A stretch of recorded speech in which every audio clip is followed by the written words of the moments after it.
early on, there was terrorist groups buying arms with crypto, and the U.S. government themselves, I think, caught wind of it, and they saw the trades happening of like one arms dealer receiving crypto and then the other guy just receiving weaponry, and they're like, how do they get these guns? What's all this movement? Then, they were able to track, and they're able to track and be like, oh, these took it all. Yeah, it happens. It absolutely happens. That's the beauty of blockchain and decentralized finance, that transactions are publicly admitted, and that you will see how much funds. If you could associate a certain account to a certain organization, you can see what they're working with, what they're spending it on. And it's actually one of like something that I think is one of the points as to why governments should be using blockchain technology, and you as a citizen should care about this, because you would see if funds are being used as they were promised to be used, versus over-inflammatory like contracts where executives end up getting paid more than what they should be getting paid.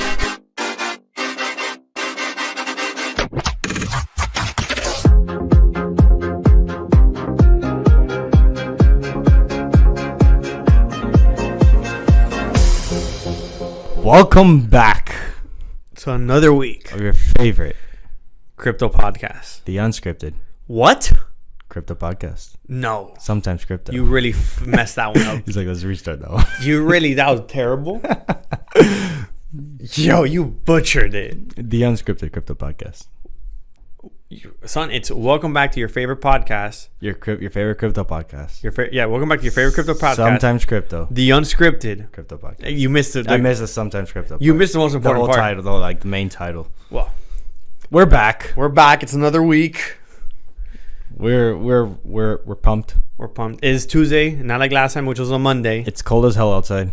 No, it's not. It's freezing. It's not. I had to wear like joggers this morning. It's not that cold. It's not that cold. It's not that cold. It really isn't. But let's get into it, William. Right? So last week we recorded on a Monday. On a Monday. And Tuesday, the news came out. Yeah. I was going to see if you're going to tell me what the news was, but okay. I just said yeah. Binance and CZ agreed to plead guilty. CZ. Or Binance also? They both. Yeah, they both. To money laundering charges, not having KYC policy, and I didn't write it down, but some other stuff. Oh, some other stuff besides that? Yeah. It was Binance admits in engaged anti-money laundering, unsolicited money transferring, and sanction violations in largest corporate resolution to include criminal charges of it says executive because this is of CZ. an incumbent CEO. No, it says executive. Of his executive. But it's just CZ being charged with fines. Yes, he's the one who pleaded. Criminal charges. Yes. It was all, he's taking full responsibility of it. Yes. It's all him. Kind of a goat. No, honestly, yeah. He's pretty goated for that. He's taking the full blunt force of the whole thing. He's not taking the company down with him. He's not making other people continue in criminal activities. Now, what are the nuances of this charges? What does the future of Binance look like because of this? So Binance got a new CEO. Let me look him up because I forgot. New CEO? Yeah, I have a picture of his name here. Yeah, a picture of his name. Well, I saw a video. Coin Bureau did an interview with him. Well, they posted it today with the new CEO, and he gave some info about today. We are recording on a regular schedule. It's Tuesday, 11/28. Richard Tang. What do you know about him? Or like what was it? Did you see the interview? I did watch it. They didn't talk much about his background. He just used to work for at some level of the Singapore government, if I'm not mistaken. Okay. But apart from that, he's a real big compliance guy.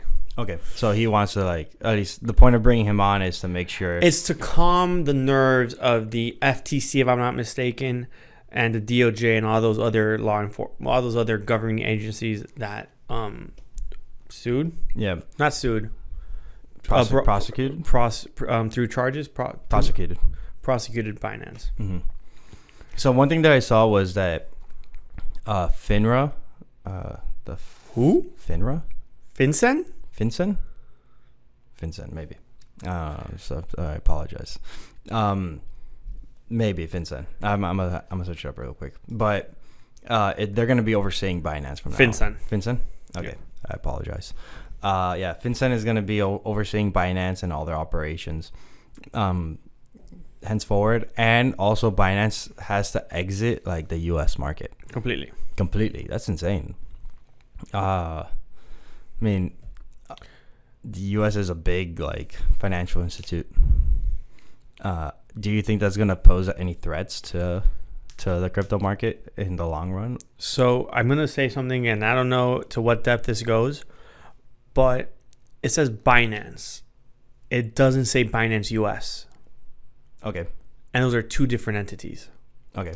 So Binance is being charged with this, not the Binance US side of it, which is a separate entity that came a little later. Okay. Which, if I'm not mistaken, did implement KYCs from the very beginning and everything else. Okay. Because this, for the most part, is not attacking, but went after Binance's, when it first started in 2017, where it didn't have a lot of KYC, didn't have any of this, and it just it didn't come after, but it just allowed customers within the US to bypass and go ahead and use their services. So the Binance US side of it, I'm not sure what effect that's going to have. But 100%, the Binance international side will not be able to provide service within the US to US customers. Well, if they had a Binance US, then like I'm sure that Binance US was the only one allowed to operate within the United States. Early on, you can break the rules. Yeah, it's Wild Wild West. It was 2017. It is the Wild Wild West. That's the one thing you gotta take note if you're into the crypto space. This is all brand new stuff going on. New regulations are always constantly like being in place.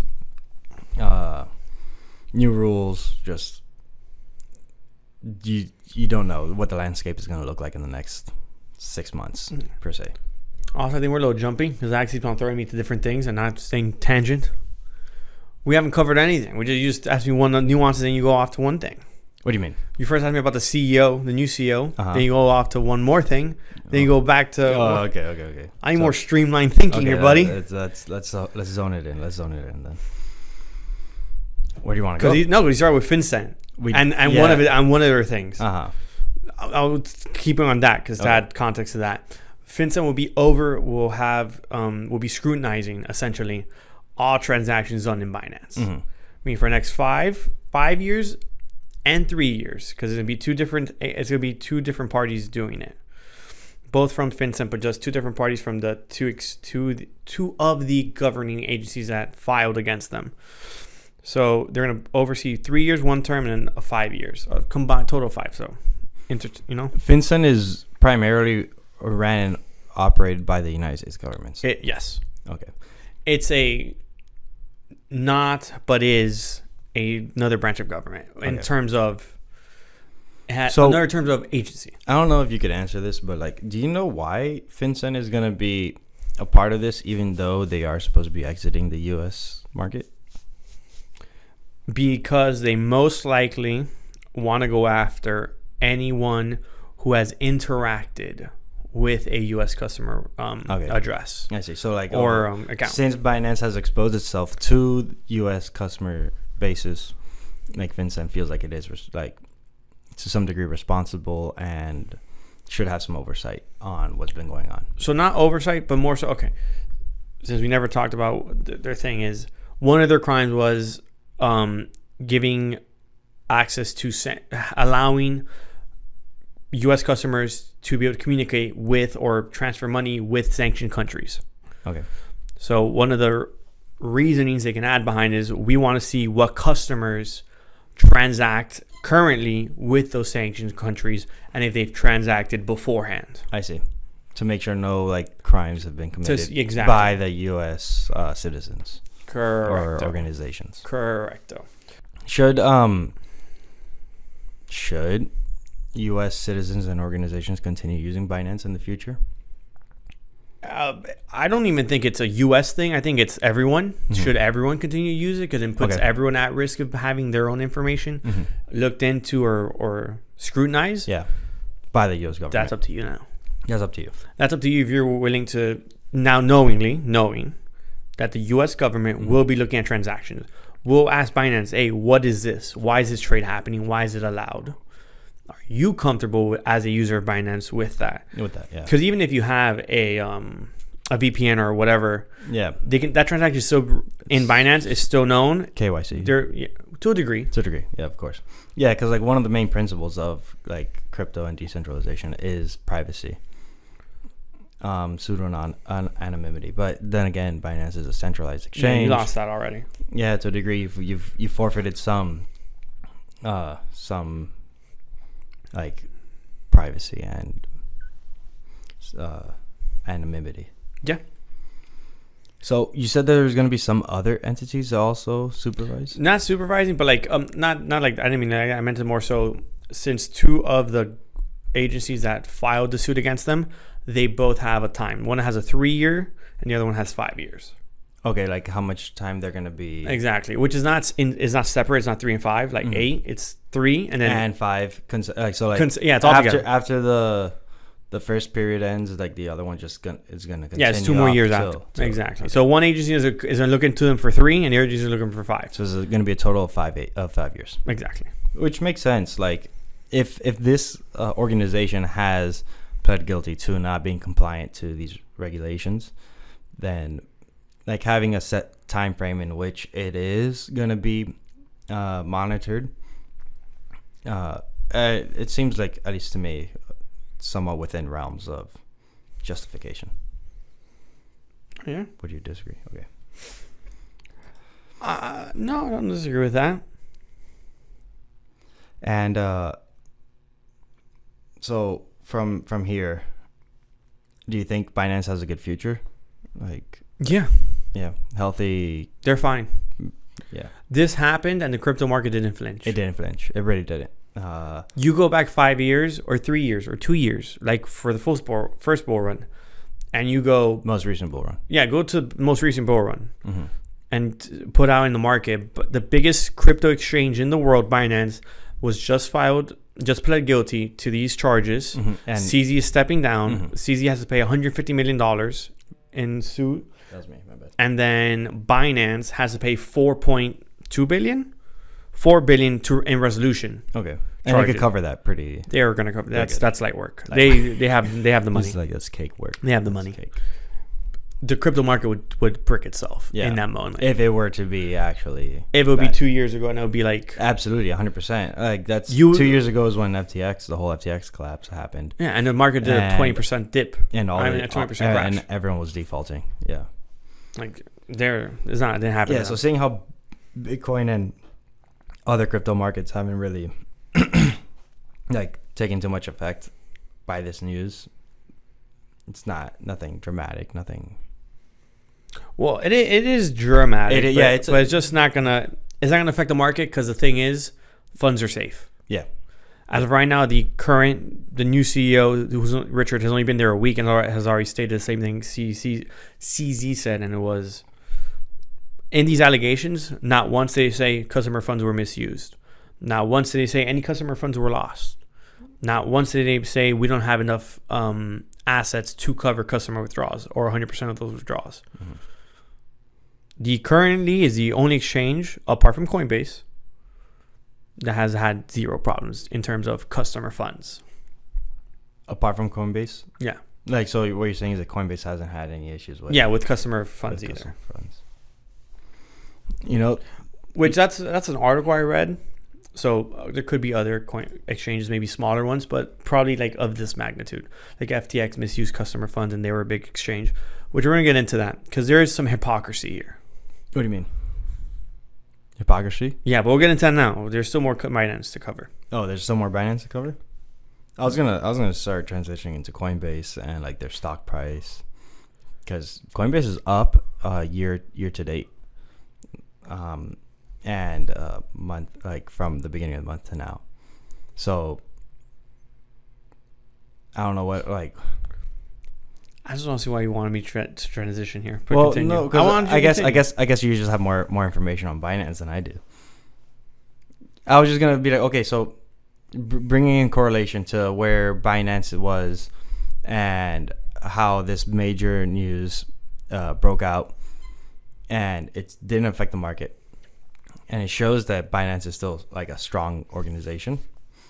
I just want to like bring that in also to like how Coinbase is also showing a lot of support and investors feel comfortable with decentralized exchanges. Centralized, specifically centralized. Yeah. You said decentralized, I think. Oh, if I did, my bad. But William has a history of mishearing some of the things that I say also, so I'm gonna take it with a grain of salt. Take it with a grain of salt, I guess. Yeah. So what's up with the controversies with Binance and?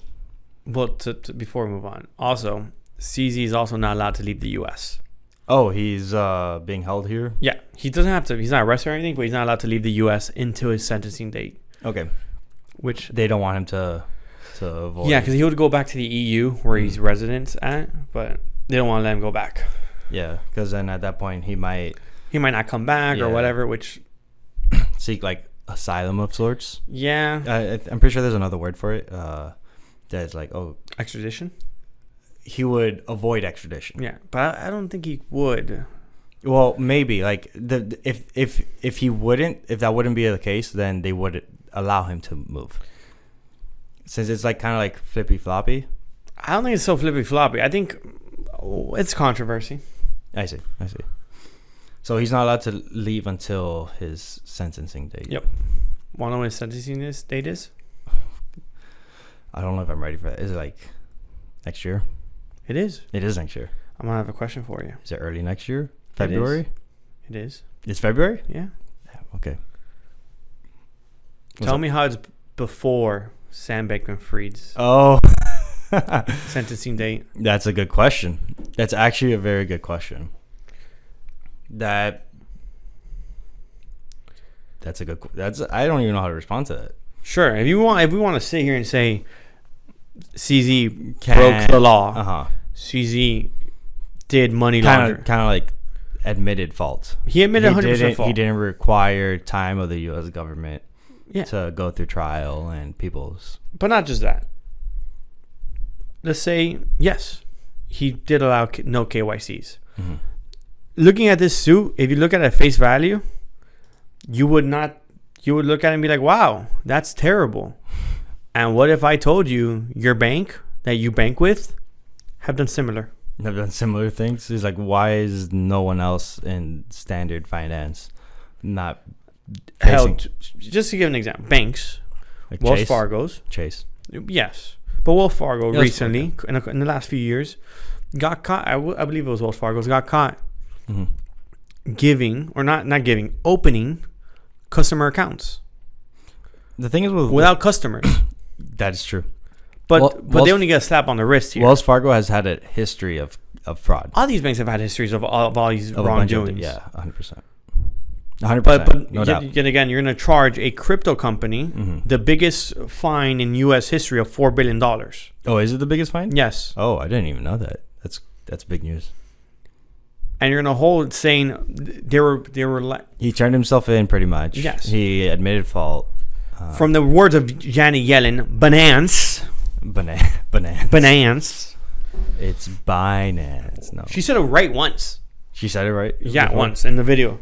But you hear these politicians and these beautiful humans talk about like all these people using Binance were purposefully either exchanging with, for an example, terrorist groups or whatever, when in reality they probably were sending transactions to those countries. I don't think it was necessary with terrorist groups. And if they were, you can go ahead and look at those transactions. They're on chain. It's all public, pseudo-anonymous. However, we want to go after this company who did no KYC and all this for allegedly doing money laundering, all this, but not go after the guy who gave $100 million to politicians, right? Yes. And not truly seek for what's the word? I'm looking for a word. I lost it. Oh. Whatever. But not go after the guy who stole and lost customer funds. Actually used it illegally. Who used it illegally. Against his like contract that he gave to his against clients. Everything. Also lost 100 millions. But yeah, for sure. Once this bankruptcy is done, we'll go ahead and fire up the FTX again, exchange, under new management, and not go after them for all the wrongdoing they did, right? Absolutely. And of course, we'll let Sam Bankman-Fried go to trial in March after CZ's who clearly is a much better CEO. I'm not saying this guy's a god. He's not a great human.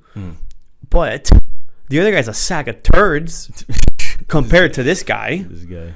And we look crime for crimes. The U.S. banks, I'm sure, are way worse, have done much worse crimes than this exchange has. I just think it goes against what the U.S. wants, truthfully. I don't think we'll ever get sponsors on this show. This guy's coming in with the heat right now. I don't think we'll ever get sponsors on this show. So 100% I see like the controversy behind it.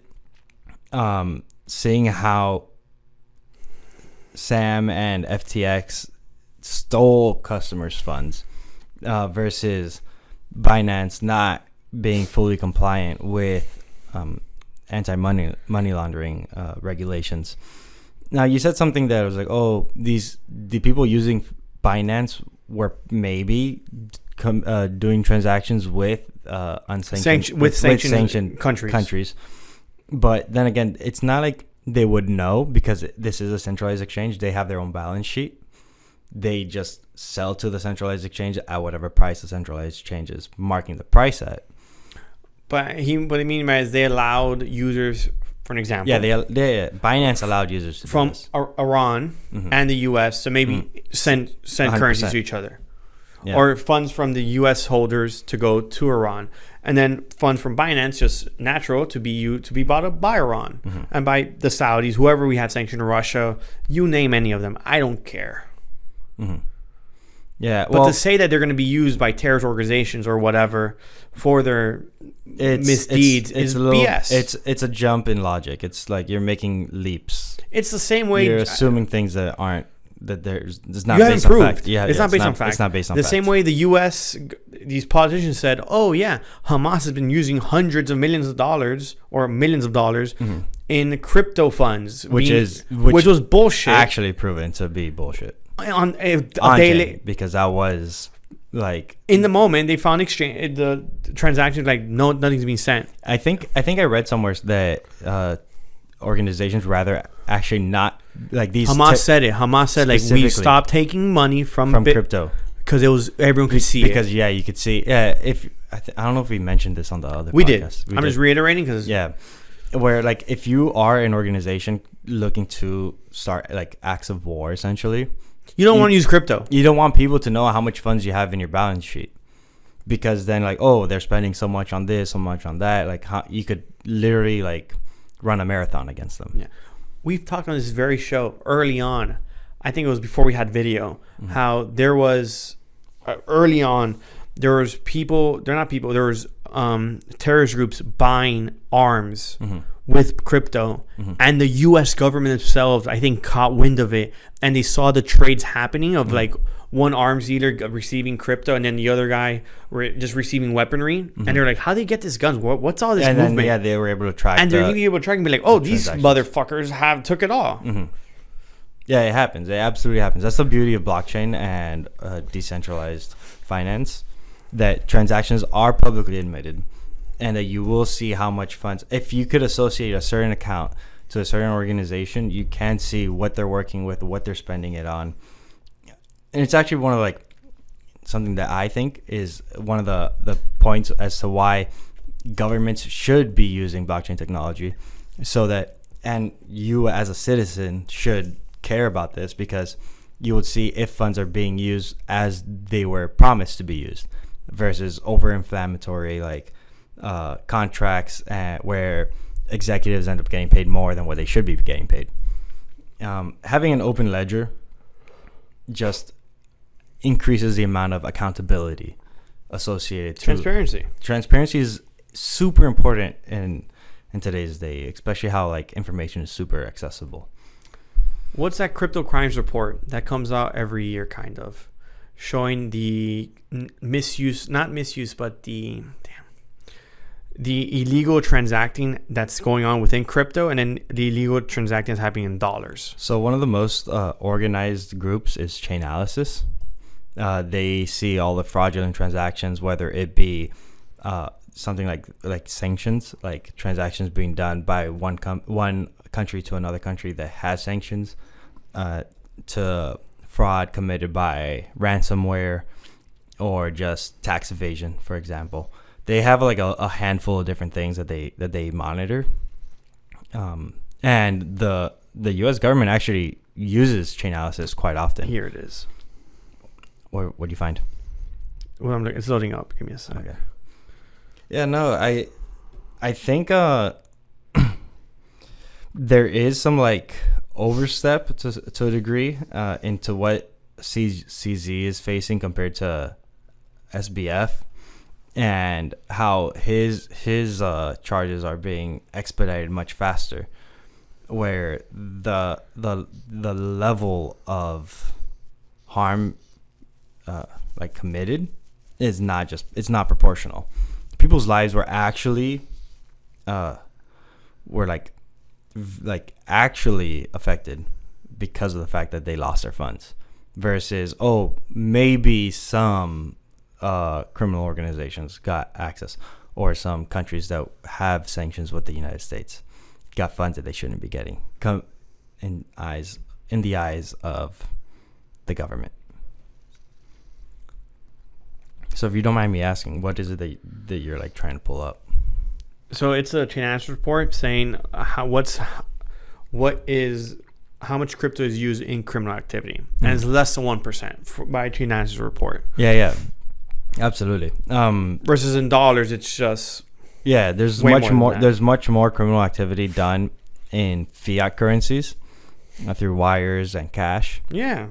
Versus, or even like hard assets like gold, for example. I was gonna say paintings. Yeah, but paintings is a whole nother like rabbit hole. One problem at a time. Yeah, absolutely. The future for Binance and the whole like regulatory industry is going to be developing pretty rapidly within, especially with this whole damn, I forgot the word right now. The ETF coming out, like regulations are going to start being in place. We have 2 presidents for countries already, like pro crypto, and more countries are realizing that regulation and like all like legal framework associated to blockchain tech cannot be ignored. And the longer it's ignored, the more indiscrepancies there's going to be. So some of the things that you hear in the cryptoverse is that for the ETF to be approved by the SEC, some of their worries are things like Binance and their KYC policies and all this, is that with now CZ out, it gives more a favorable CEO like Richard, who is more compliance oriented, whatever, that the SEC will feel more will feel more comfortable allowing or accepting or denying also, because they have the right to deny. They do have the right to deny, but what I mean by this is it makes it a more favorable opportunity for them to approve it, because they're gonna have people who are gonna be following the guidelines and those laws that are currently in place. Yeah, I totally see that. That's point, like, stance. If we have more people or operating these organizations, these companies that have a track record of being compliant and being to a degree complacent, then they would be more favorable in placing certain restrictions and setting up frameworks that they could feel like they could be like, we could monitor this. Man, this whole thing is it really is the wild, wild west out here. That's for sure. Like, I do think stability will come as time progresses, whether it be just in fundamentals behind the actual technology that's being used, or I guess legal, like in terms of like what countries feel like would benefit them the most. And at that point, we're going to be redefining borders and how the economy is as a whole at the global scale. Yeah. Just to wrap up on this Binance thing. So I said Richard was a CEO of Singapore or something of Singapore. So Richard served as the company's global head of regional markets for a few months prior to assuming the top role of CEO. He had previously been the Singapore CEO before serving as the Binance regional head of Asia. So he's worked in Binance for a little bit before now taking over. Oh, so he's worked with... He was working for Binance already. So it's not just like some random person. No, he's not a rando. He's a guy who's already been in the company for a little bit and is just now taking over. He got a promotion. Essentially. Big promotion. But yeah, I think CZ should be fine. I think he shouldn't get... He also is sentenced that he can possibly get some time. I don't think he will, and if he does, he should get very little. And if he does get time, I believe he should be out for good behavior. He should definitely get, at least personal opinion, he should get less Personal time. opinion, he shouldn't really get any time. Sam Abraham-Fried should serve 30 years in prison. He should get less time than Sam. He's definitely will.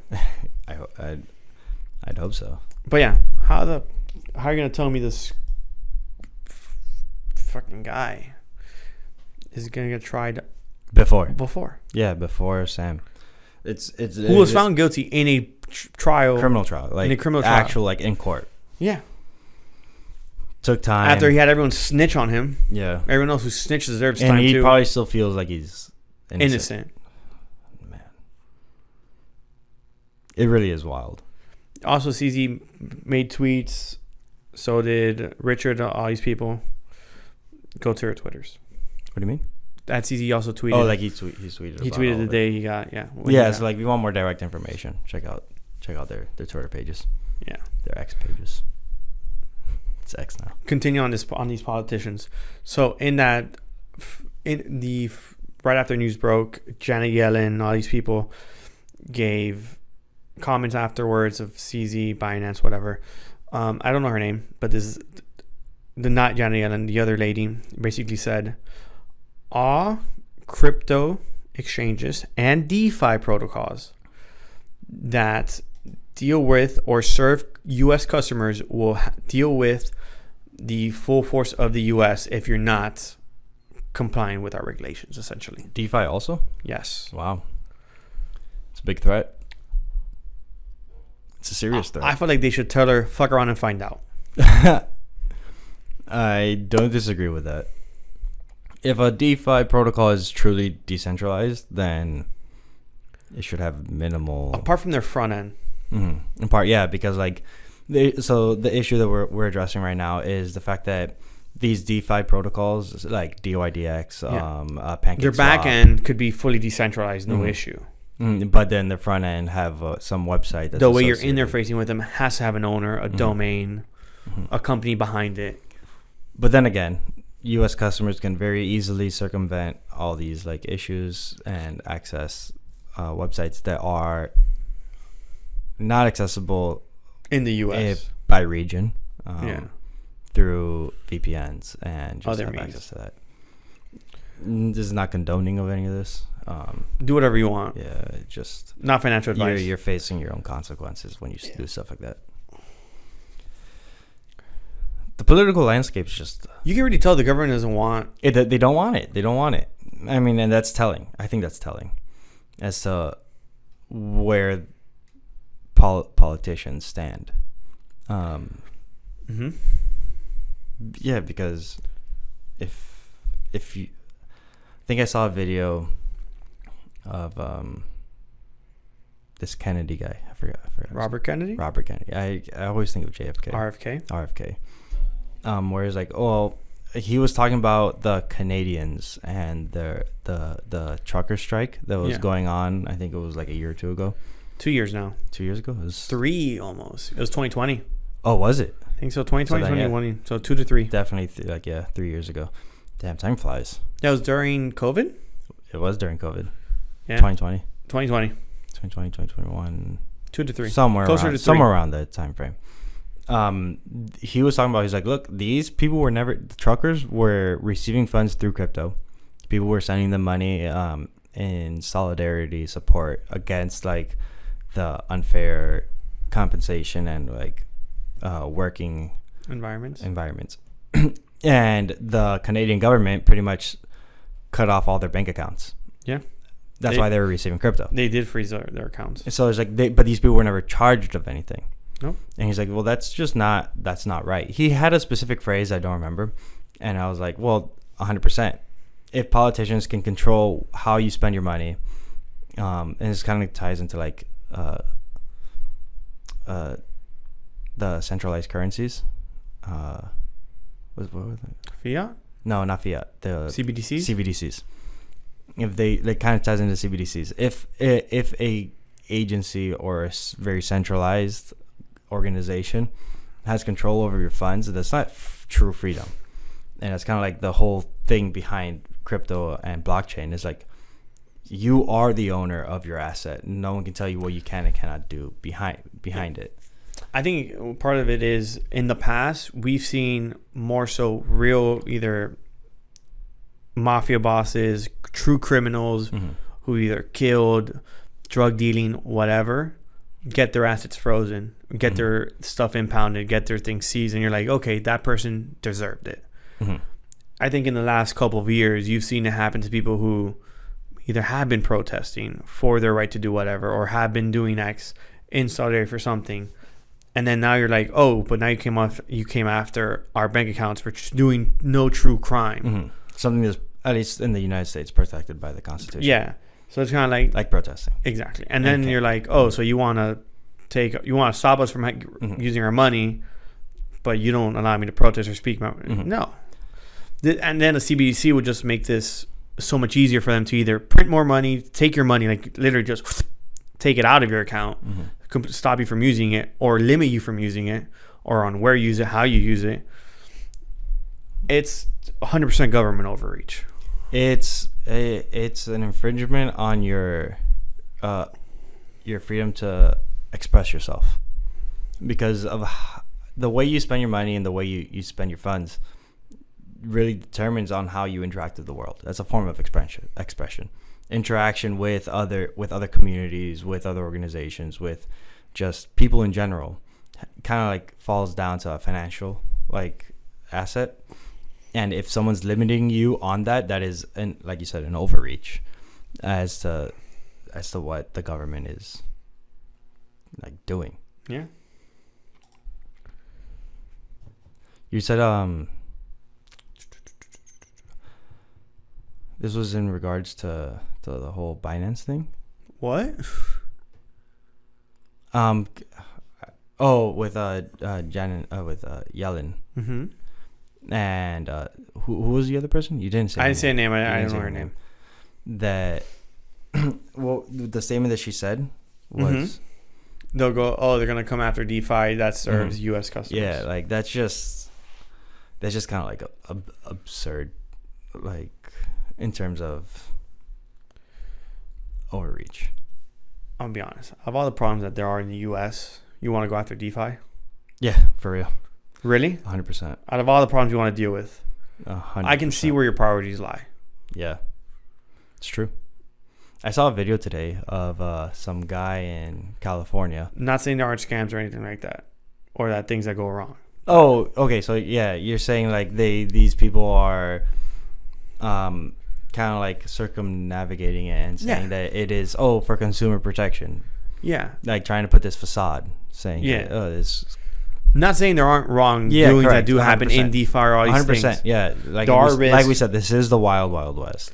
However, out of all the life-threatening things that occur, this is not number one. Definitely not number one. What were you saying? I'm sorry, I interrupted you like an asshole. Oh no, you didn't. You're fine. Yeah, I was seeing some guy who owns a property in California by the U.S.-Mexico border. Gotcha. And it's so close to the border that he, on the daily, sees dozens of immigrants coming through, illegal immigrants coming through. Mm-hmm. Border Patrol apparently doesn't have the right to, like, just turn them back. Like, they can't just say, I don't know how that works. It's above my pay grade. That's crazy. It's just... So essentially, he's like, he sees these people coming in. He asks them because that's his house, and he's just like, he literally walks out of his property and he's there. He's like, "Oh, where are you from?" And he asks them as they're walking. They're not gonna stop walking. They just keep on walking, trying to get into the U.S. He's asking them where they're from, and he says they're coming from all over the world. Yeah, they're not just Mexican. Chinese, Turkish, Indian, Ukrainians, everyone around the world is coming to the U.S. Coming through the Mexican border, the southern border, essentially. Yeah, and like that's a big, at least in terms of like if you're an agency, a government agency, organization like that, and you have so many people infiltrating, because that's an infiltration. But they're allowed to. They are allowing them to. Yeah. That could cause, at least from my perspective, I think that could cause more trouble than it has committing like transactions. Oh freely. Yeah. We currently don't know where we're gonna house them all. Mm-hmm. Not because of any other reason, just because for the most part, a lot of the people immigrating, I don't care if you're illegal. I'm not talking about that, but just where they're going is typically to these very populated cities. Mm-hmm. You're not going to the Midwest. You're not going to where there's all this land and there just isn't opportunity to grow, build, and do stuff. Exactly. You want to go where the money's flowing and exactly. Not all of them, but a large majority is. And because of that, all these New York, Florida, California, Texas, who else? Borders. Arizona, kind of. All these states are getting bombarded. Like it doesn't border, but it's close. All these close are just getting an influx of people that they're just not. They don't know what to do with them. Mm-hmm. Whether how DeSantis sent Florida to Florida. Yeah, but that's also that was homeless, I believe. But you're sending. It's just insane because the amount of money that we're spending on trying to figure out where money is being sent versus where are these people coming? Like how are we gonna support them? Because at the end of the day, society requires a community, and there's these people who are not from the community coming in. Like you need to find a place for them to be productive. Also, not saying that they shouldn't come, or not saying America 100%. should go. No one should come in. I'm saying America can streamline and make this better than just a free for all come in and not know where we're going to put everything. 100%. I agree with you on that. Like I see too much disorganization. America is a land of immigrants. It's literally the founding fathers were all immigrants from England. Yeah, they conquered this land. They were like they fucked over the natives. Unfortunately, they did. Sympathies to the natives. 100%, like 100%. And it's just insane. Like if we're here already, if all these immigrants are already here, try to maintain something that's structurally sound. I would be like, you want to immigrate? Fine, perfect. You gotta go to the Midwest though. You gotta start filling this up inside. You gotta fill this inside part. As a joke, we gotta fill this inside part out. It's too empty. Wyoming, I heard, got a lot of land. I've never been to Wyoming, but I heard it got a lot of land. It's open space over there. Open space. There's plenty of space. Yeah. The issue with that is like we're getting so canceled, but I continue. You're like this is one of those hot take episodes. The thing is, like, one of the standing principles of America as a principle, whether it stands to it or not, is freedom. It is your ability to do as you think is fit for you. If they start requiring these immigrants to start going to specific locations, that's kind of like, oh, you're taking away freedoms from them. No, you're immigrating. It's different. That's why it's controversial. It's not. It is though. No. 100%. I will give a perfect example. There's no reason why Cubans who are seeking asylum from Cuba are going back within a year back to Cuba. Okay, but that's a different conversation though. But I agree. But I'm not an immigrant who's immigrating, 100%. Who's looking for refuge. I'm saying they're looking for refuge. Yeah, if you're looking for refuge, why are you going back to the country that you're? I'm also allowed to say I'm a Cuban. he's I'm allowed to say whatever I want. For this, I'm not. He's like, for this, I'm not getting canceled. I'm not getting canceled. I can stand on this one. He's like, everything else. Yeah. And for your information, I was born there. Yes. But you weren't seeking refuge. I was not. Yeah. But yeah, I totally understand that the whole perspective of like the Cubans coming over, staying here for like the time frame that they're supposed to, so they could seek residency. Exactly. And then once they achieve that residency, they immediately go back to the country. Again, not at all. What refuge were you looking for then? Like, I wouldn't be imposed to go for 5 years. You're not allowed back. Mm-hmm. You're not allowed to leave to Cuba whatsoever. Or 10. You wouldn't be opposed to something like that. No. I mean, that does sound relatively reasonable. If you're going seeking after refuge, there should be a way to do it. The U.S., I'm assuming, can do it in the best way possible. That being said, we can't say that for like any other like nationality because we don't know what the nationalities and like. If you're seeking refuge, you should not be allowed back to the country you're seeking refuge from. If you do, you shouldn't come back. Like you shouldn't be. If you're seeking refuge from that country. The thing is with the way that the border. Well, this border is a little different right now. It's a little wonky, but not the point. We can move on. I want to go back to crypto. I don't like this. This topic's boring. Fair, 100%. Before we continue, rest in peace, Charlie Munger, co-founder of Berkshire Hathaways. Charlie Munger. Charlie. Yeah. He died recently.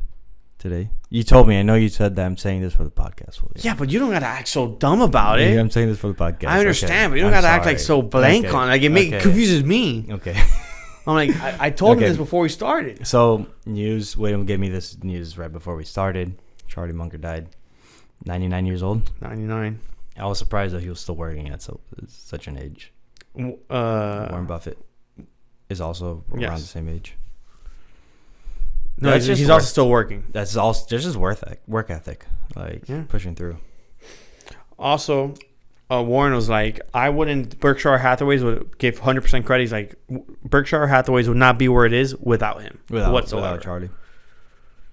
And I'm sure if it would have been vice versa, Charlie would have been like, Berkshire Hathaways is not without Warren Buffett. 100%.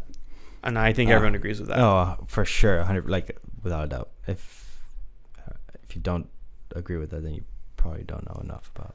But to one of the GOATs in terms of investing, the way they invest. 100%. May he rest in peace.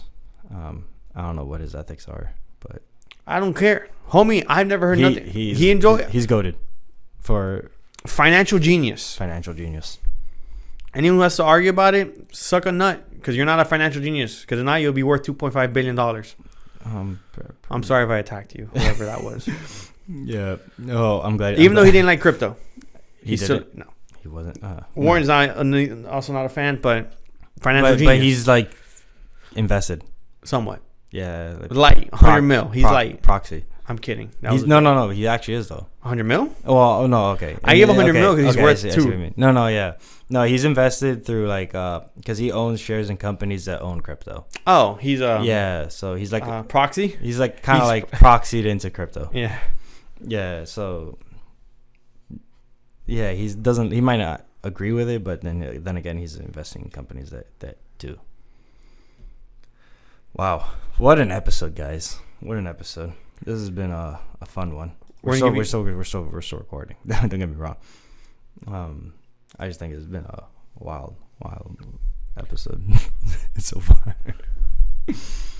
What else you got? Oh, me. So AI, crypto. AI cryptos are also gonna blow up. AIs and cryptos? No.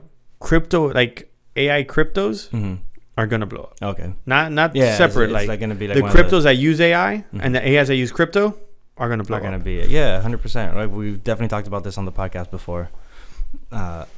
Any decentralized form of information that's being shared and developed is going to be the leader in the long run. Just not even just talking about short-term gains.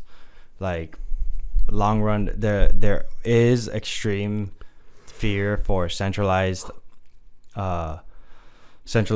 of AI and the overreach that can come from that. So much so that the Biden administration actually executed an executive order implementing new regulations for the AI industry, which I think is quite crazy. It is going to cause a lot of headaches for anyone within AI and anyone that is developing learning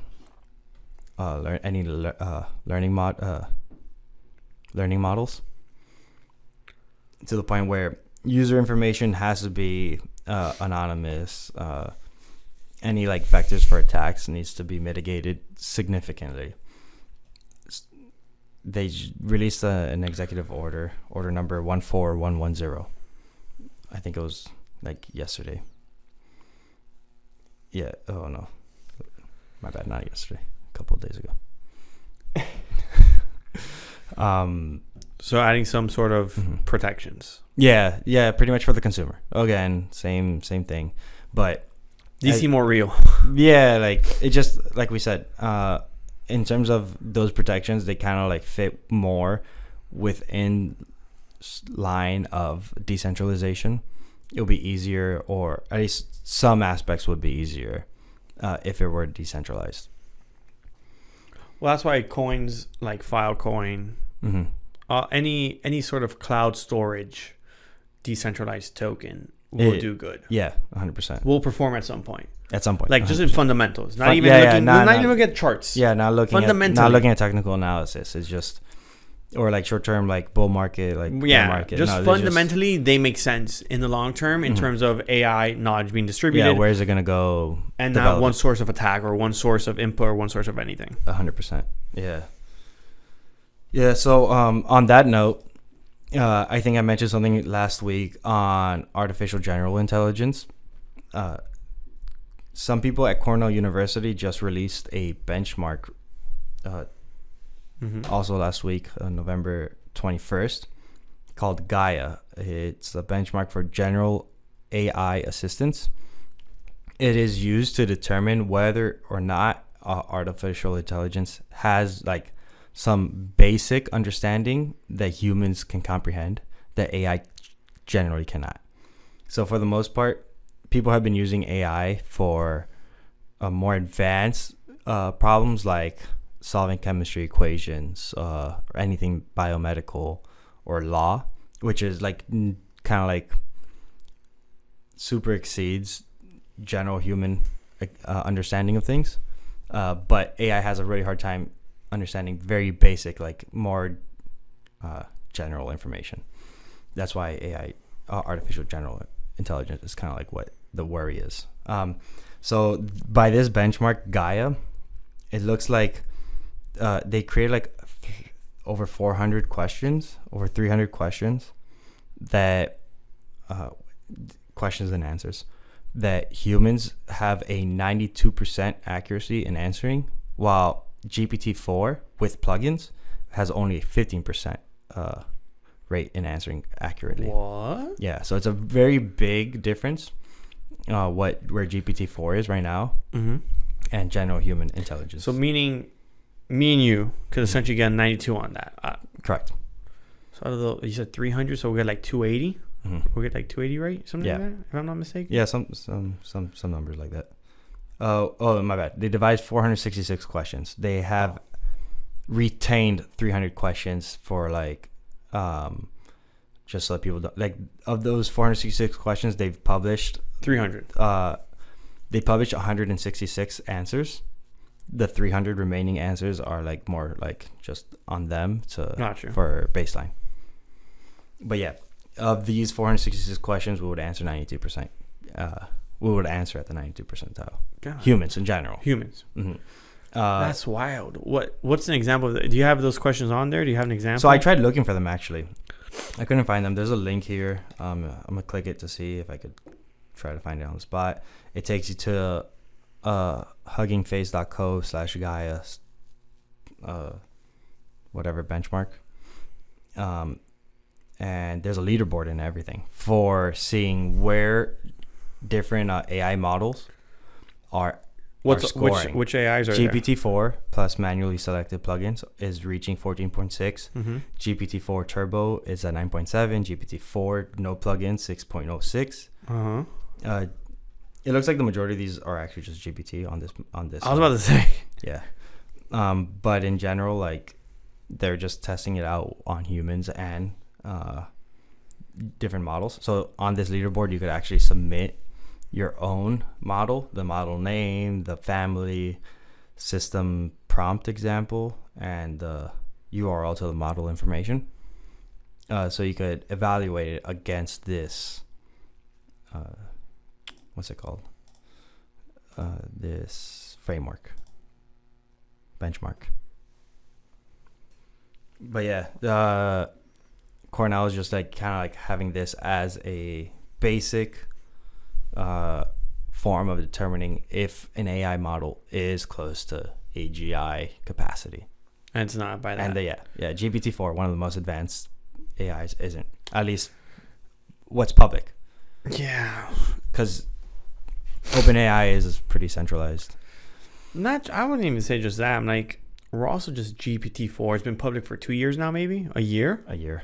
about a year. I think 50% in a year with plugins, with manually selected. So it's like this: they're selecting and deselecting certain plugins exactly based off of like their ability to answer it correctly. I think Hermosi makes a good point. Yeah, GPT-4 is not the greatest.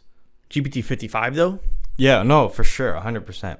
The exponential growth that the AI has is gonna be insane. I think. What's the lowest GPT there that they have? I was actually listening to a podcast that Rand from Crypto Banter was on.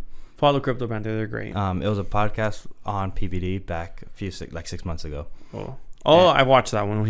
And Rand was talking about. He's like, look, they're talking specifically about the job market and what unemployment is currently looking at, and like how it will look like. Rand was essentially saying, he's like, look, this was about 6 months ago, give or take. He's like, yeah, AI isn't going to be an issue now, but give it 16 months, a year and a half, maybe 2 years, and that might be different, where AI models start improving significantly over time.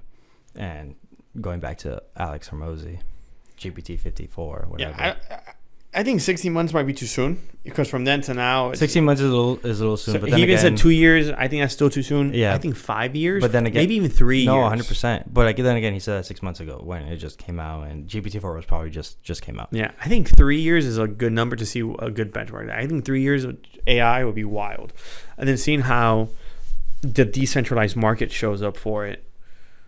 Yeah, on this on this leaderboard. Then again, like I told you, it only came out. It looks like it's only GPTs. Yeah, it only came out 5 days ago. It's only GPTs. Which is the lowest GPT there? GPT 3.5. Where is it scoring? 4.85% average score. So this has technically been the highest score it got was a 7.5. Okay, so level one score percentage wise for GPT-4, the highest an AI model was able to score was 30.3%, which is double what the average is. But like typical rate, it's still pretty low. Yeah, it's not like saying what's the average. It's not saying what's the best human gonna get. Yeah, it's not. It's the yeah, average. Because the best humans will probably get 100%. We'll get 100. Getting back into like the AI GPT,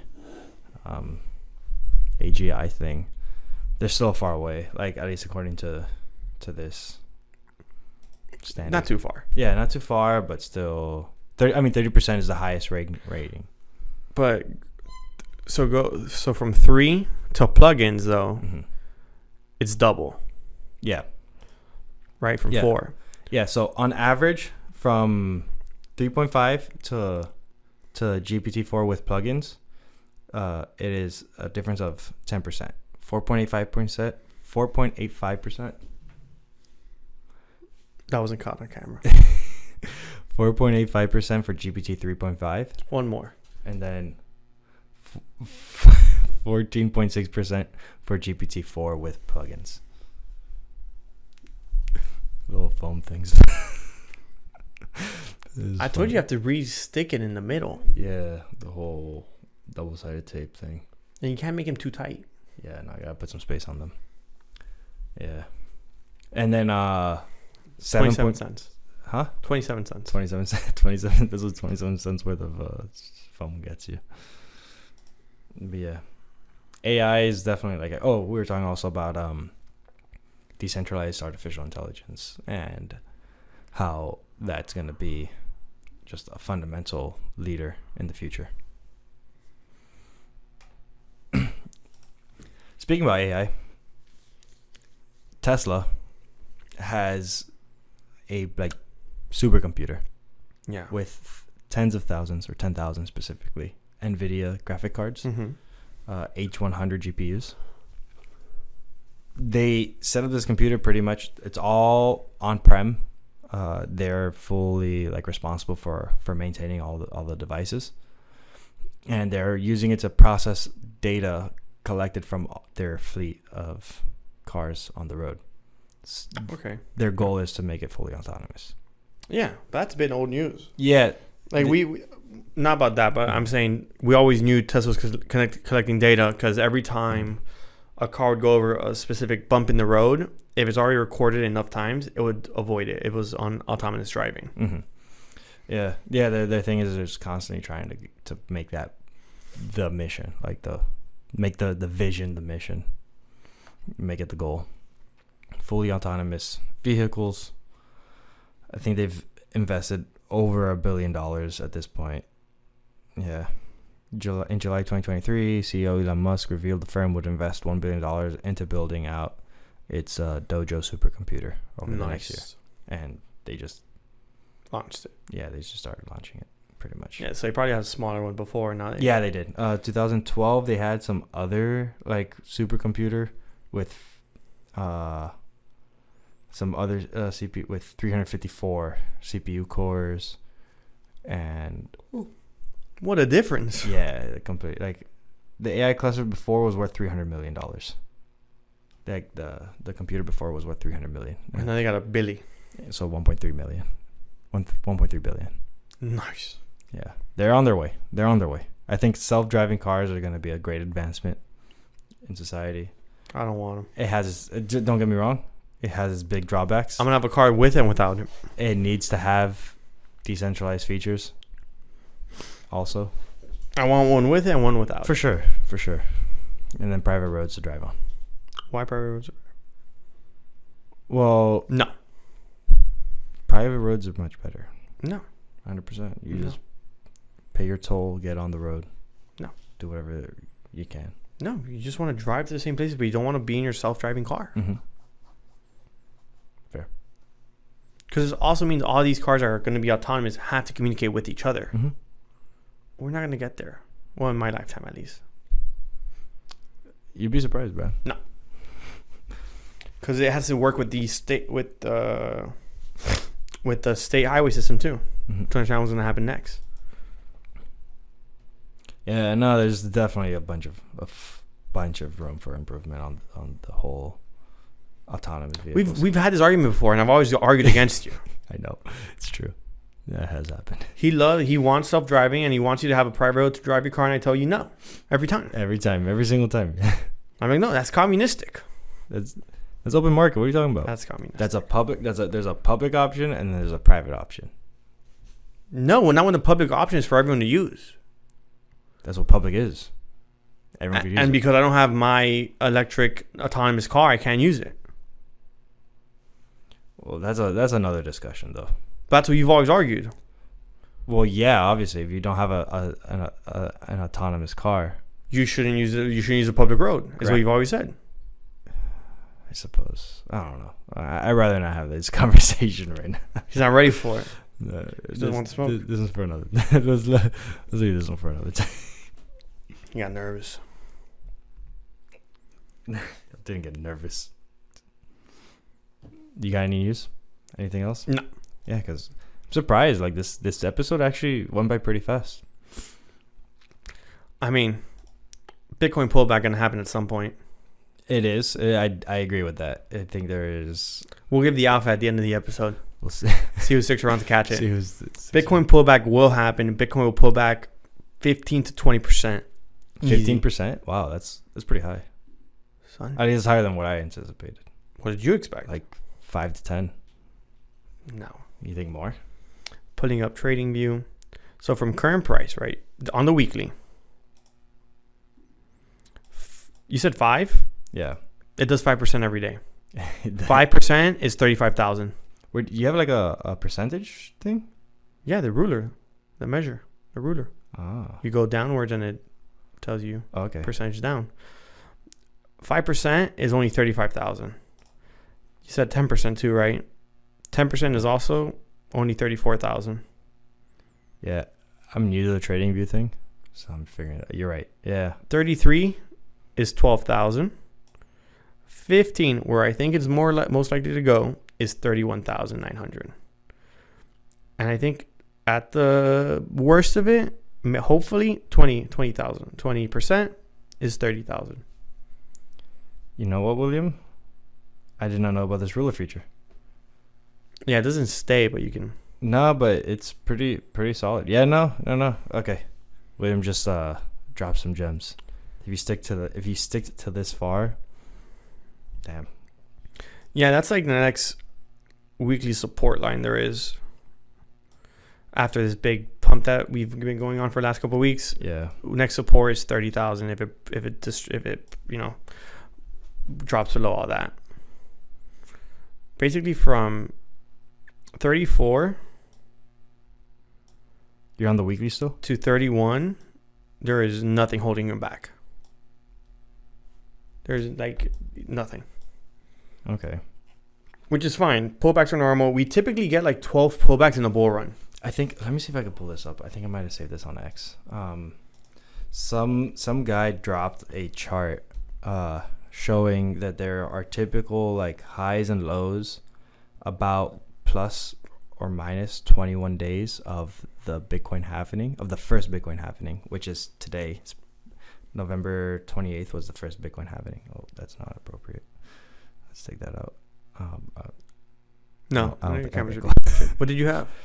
It looked like two homeless people having sex on the streets. On your Twitter? Twitter, yeah. I don't know what that would be on Twitter. It's fine. We accept it here. I don't know what We're progressives. Bookmarks. Let's see. Okay, yeah, cool. Pulled it up. Also, I say that because the weekly is still overbought. That's not right.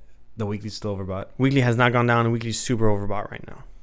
Okay, yeah. So I'll pull up the chart. Today is the most important day of the year for Bitcoin. All cycles are centered around the date of the first halvening, November 28th, 2012. Green accumulation year is now over and blue year has begun. Every single prediction of the halvening cycle theory, green year was right. We had a bottom plus or minus 21 days from November 28th, 2022. The best cycles buying prices. An early top plus or minus 21 days from July 9th. And then parentheses July 13th and the yellow dot. A return to the median price at 34,000. It looks like this guy is saying in this year, price will spend most of its time around the median of 34,500. It will be the second early top plus or minus 21 days from July 9th, 2024. Expected price around 42 to 48,000, but not determined. Price will then be near, but not at new all-time highs, November 28th, 2024. So he's expecting somewhat near but not new all-time highs. So November 28th, 2024, like peak last year, last cycle. 68 this time next year. Really? Okay. Blue year has always started off on a great note, which every cycle seeing a really early off, or a rally early off. You were here on November 28th, 2023. Mark it down and start prepping for new all-time highs. Let me copy this link and add that to the document so that we can have that. I'll figure that out. So then he has a chart here, pretty much showing the days. November 28th went from the past 4 cycles, and then dotting up the first and second early tops, and then the Bitcoin tops and bottoms for that specific cycle. Showing you where we are today, which marks November 28th, going into the new like thing. We just had like a small rally, and there's a dot there, expecting the next early top, second top, next year. Yeah, with the all-time high being 2025, according to this chart specifically. This chart is trading off the halvening cycle thesis. Gotcha. Maybe. Yeah, let me copy this link really quickly so I can throw it in there. So be wary. Alts will also have a huge pullback then if Bitcoin does drop 20%. Yeah, for sure. If like Bitcoin 40s, drops, most likely. Like larger drops for sure. Yeah. 100%. Which Bitcoin is king when it comes. No one's saying you to sell, by the way. We're just saying be ready for a good buying opportunity within the coming months, maybe even weeks. Average down, depending your price. Just make sure you have some cash to buy that large dip, and hopefully you're not buying into these like Bitcoin right now at 38. Yeah. Unless you're holding forever. Correct. Yeah. If you're trading it, not the best time to buy right now. That's the only reason why I haven't bought right now. Like I'm like, okay, I think I could buy, but I don't want to. Like it doesn't seem like the right move for me. That also applies to Sol. Sol right now is not a good time to buy. It just went on a rampage the last couple of weeks. Yeah. Sol is also very overbought, by the way. Yeah, a lot of tokens right now at current market is really overbought. Recommendation would be to hold for a little bit. and see what happens. These are just what's it called? Ideas, thoughts. Oh, speaking about Bitcoin, there is this mystery whale that's been buying up Bitcoin for the past month. Like 9K, right? He's at 10.3K. Boom. 10.3 thousand Bitcoin in 29 days. God damn. That is a lot. Insane. And it came out of nowhere. Like, he just started October 31st, just accumulating Bitcoin. Large numbers, large sums. It's wild. That's a lot of Bitcoin. It's a lot of Bitcoin. At least when I checked yesterday, 9 point something thousand. He was at around $325 million worth of Bitcoin accumulated. 325? 325. God damn. Yeah. Today is another 1,178. Jesus. When you said, so 155? 35. No, it's at 38. Yeah. Oh, it's at 38? Oh, yeah. Yo, 37.9. Yeah. Depending when he bought it. yeah, of course. So he's probably at 260? Like around $45,000 today. $45 million, my bad. Yeah. A lot of Bitcoin. That's a lot of Bitcoin. It's just an insane amount of Bitcoin. Yeah, I thought that was pretty crazy. Just buying every day boatloads of Bitcoin. But yeah, we'll definitely see what happens with these prices. Yeah, I think we're at the start of the bull run, man. Like, we're gonna be seeing a lot of news coming up in the future. Yeah, so definitely wouldn't want to be left out of the loop. So from Crypto Banter, other traders are basically saying that we're basically 300 days into the bull run. Oh, 300 days in.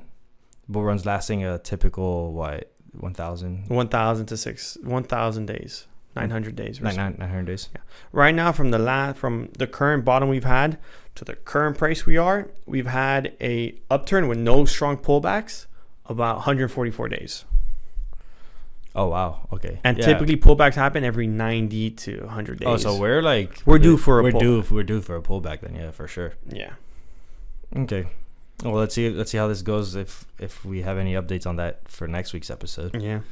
See if we found. And typically we have about, I've said it already, I don't think you caught it, but we have about like 12 pullbacks. Like 12, like we peak, and every time we peak, there's a nice pullback, and we have 12 to 11 of those every cycle. Every cycle? Okay. Every bull run cycle. And we haven't had any from the beginning of this. Oh, we've had 3 already. 3. Okay. We're going on to the 4th. This will be the 4th. This will be the 4th. So if you're watching this episode, that's hella alpha. And you made it to this point, which is not it. many. You deserve it. You got 9 opportunities to buy this bull market. 9 opportunities to make some money. Bull runs make money. You just gotta make sure you keep it. Yeah, you don't want to, and take profits. Make sure to take profits. We'll definitely make a more alpha trading episode coming shortly. Yeah, for sure. I'm excited for that. Once Bitcoin comes to reasonable prices. Yeah, or we could get into it. Want to wrap it up? Yeah, that sounds good. Thank you guys for joining us. It's been another week. Wait, like, subscribe. It's always the same thing. Hit the notification button. Don't forget to buy some Bitcoin. Comment. If you haven't done so already. Let me know what you think about my shirt. Tell him he looks cute in his shirt. Yeah. Make him happy. Oh, thank you, William. Well, thank you guys. It's been another week of your favorite crypto podcast. Sometimes crypto. The unscripted crypto podcast. Heyo. Heyo.